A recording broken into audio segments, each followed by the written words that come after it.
Hello there. Today I'm talking about the key to building your self image. The problem is, many people are prisoners to their own self image. How they see themselves controls their success and failure and impacts every area of their life. Stay tuned, and I'll talk about the invisible force behind self image and the key to building your self image. Before I do, for those of you who don't know me, I'm Wendy Johnson, a transformational life coach, and I have a passion for helping women overcome their challenges and design a life they love on purpose with more joy, peace of mind, and well being. So, back to the problem. Many people are self prisoners of their own self image. They remain consistent with who they believe they are. And if they see themselves as being somebody other than what they want to be, then they have set themselves up for failure. Let me give you an example. Many clients that I work with want to lose weight. So let's say you have a self-image that you're overweight and you're uncomfortable with talking about it, and you really don't want anyone else to bring it up. And you've been battling this weight your entire life. You've finally had it and you're ready to go on the next diet that's popular. So you set a date for when you're going to start and how long you're going to do it, and you decide what things you're going to take out. Okay, take out the chocolate, the sugar, the whites, the alcohol, anything that you can do to cut back those calories and essentially starve yourself. You have learned how to use a force, and that force is called willpower. But there's another force that you need to know, and this is an invisible force. So when a person goes on a diet, they need to alter their self-image, because any weight that you lose is only temporary, and the weight that you've lost is going to be found again. Because the self-image is a cybernetic instrument, and it measures the deviation from that set goal, and it immediately corrects back to where it feels comfortable. And the strongest force in the human personality is the need to remain consistent with how you see yourself, what you're comfortable with. So let's take the thermostat. You're comfortable at a thermostat setting of 70 degrees, but you need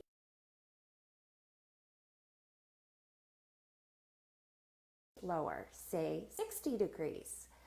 Well, you may be able to have the willpower to do that for a short time, but after a while, that isn't comfortable to you. You enjoy that 70 degree temperature.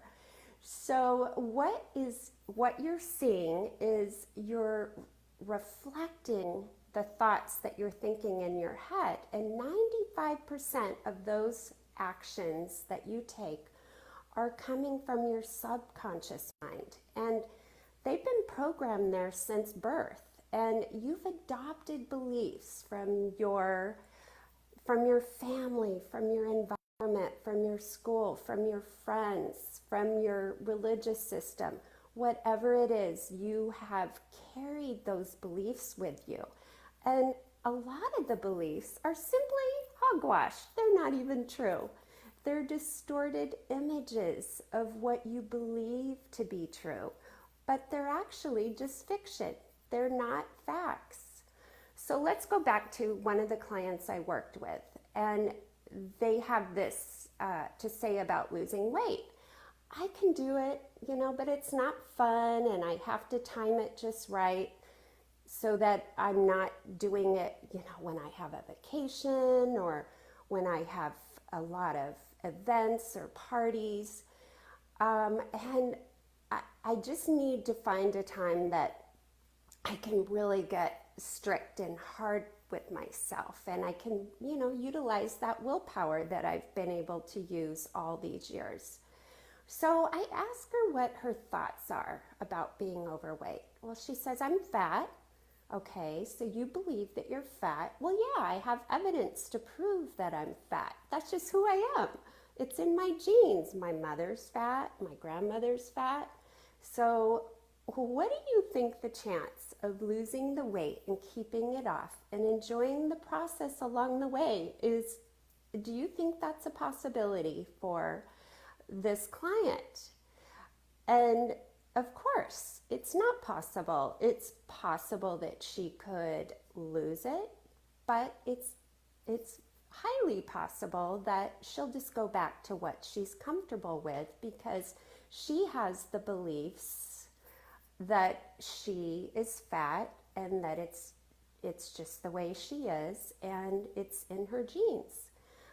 That's why Oprah and numerous other people have lost and gained weight over the years because it's their comfortable scent point, that 70 degrees.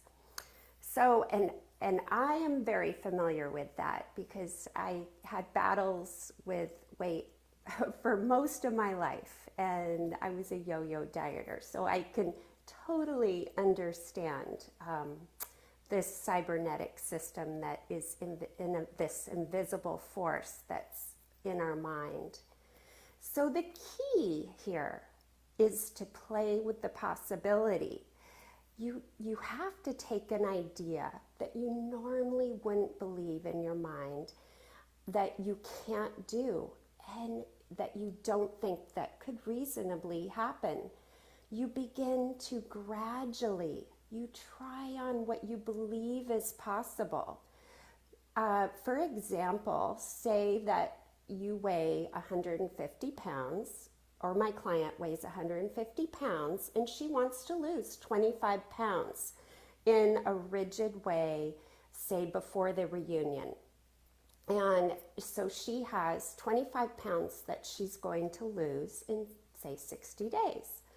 I have a different way of working with clients, and I want them to enjoy the process.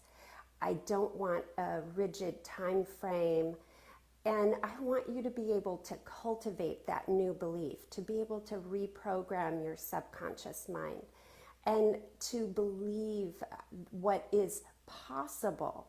And you have to suppose that such a thing can happen. So first you suppose. So I suppose I weigh 150. I suppose I can weigh 145.